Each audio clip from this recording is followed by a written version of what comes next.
Stella ចុះយ៉ាងម៉េចដែរបើនាងផឹកស្រាមួយកែវនេះខ្ញុំនឹងប្រគល់កងដៃនេះឲ្យនាងវិញនាងឈួតទេដឹង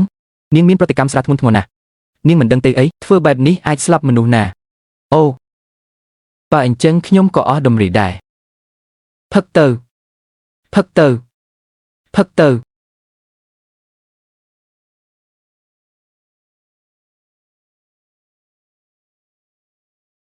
គួរឲ្យអាម៉ាស់ណាស់ផឹកវាទៅអ៊ីថានខ្ញុំស្រឡាញ់លោកអស់រយៈពេល10ឆ្នាំពេញតែលោកបែរជាចាត់ទុកក្តីស្រឡាញ់របស់ខ្ញុំដូចជាក្មេងលេងកំសាន្តទៅវិញមិនព្រមផឹកមែនទេខ្ញុំជួយនាង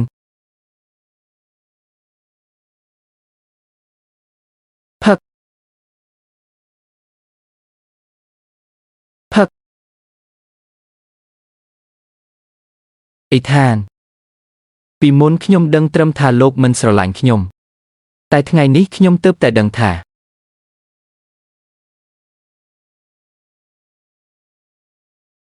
តាមពិតទៅលោកចង់ឲ្យខ្ញុំស្លាប់សោះ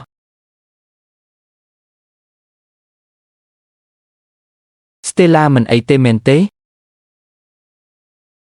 ពេលនេះអាចប្រគល់ឲ្យខ្ញុំវិញបានហើយមែនទេគ្រាន់តែជាកងដៃកញ្ចាស់សោះហេតុអ្វីនាងចាត់ទុកវាដូចជារបស់មានតម្លៃម្ល៉េះ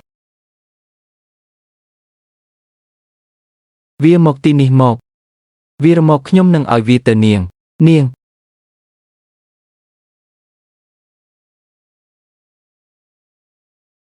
មក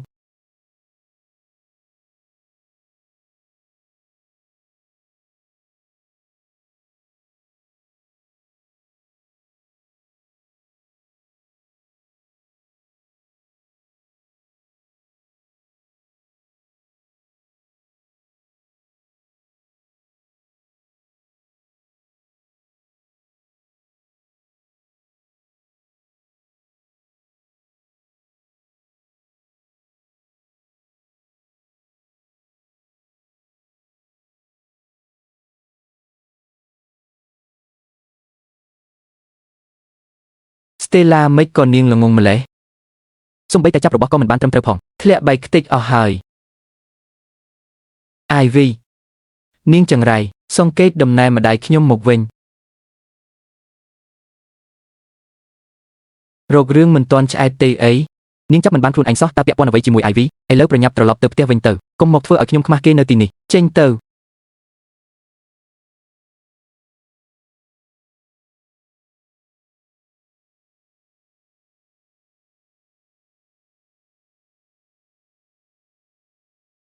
Stella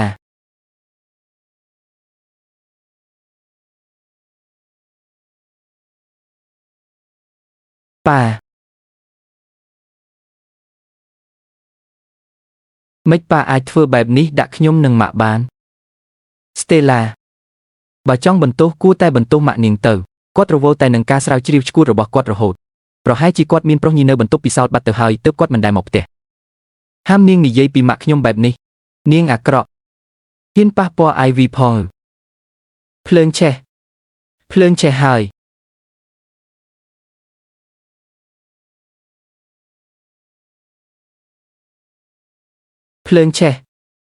ភ្លើងឆេះហើយ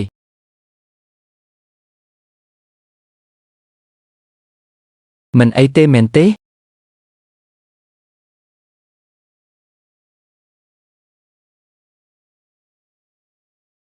តោះខ្ញុំជូននាងទៅមន្ទីរពេទ្យ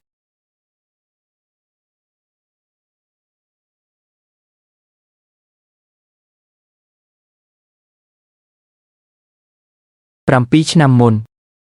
ប៉ាបានទះកំភ្លៀងខ្ញុំយ៉ាងខ្លាំងរហូតដល់ខ្ញុំថ្លង់ដោយសារតែបែបនេះទើបខ្ញុំមិនបានឮសំឡេងស្រែកហៅឲ្យជួយរបស់លោកហើយក៏បានទៅជួយអ្នកផ្សេងមុនបន្ទាប់ពីខ្ញុំបានជួយលោកខ្ញុំក៏សន្លប់បាត់ស្មារតីទើបធ្វើឲ្យ Ivy មានឱកាសយកស្នាដៃនោះទៅខ្ញុំបានពន្យល់ប្រាប់លោកជាច្រើនដងណាស់មកហើយក្នុងរយៈពេលប្រហែលឆ្នាំនេះតែលោកមិនដែលជួបខ្ញុំទេដោយសារលោកក៏ដូចជាប៉ាខ្ញុំដែរហើយស្រឡាញ់តែ Ivy អញ្ចឹងគ្រួសារមួយនេះនឹងលោកខ្ញុំមិនត្រូវការទៀតទេ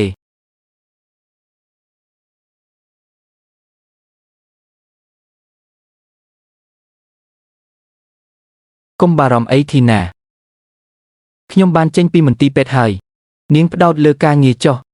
ខ្ញុំអាចមើលថែខ្លួនឯងបាន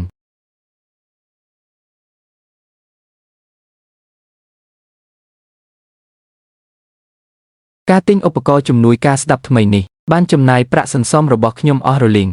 ខ្ញុំត្រូវរកប្រាក់បន្ថែមទៀត Stella មានការងារធំមួយនៅទីនេះមកឥឡូវនេះ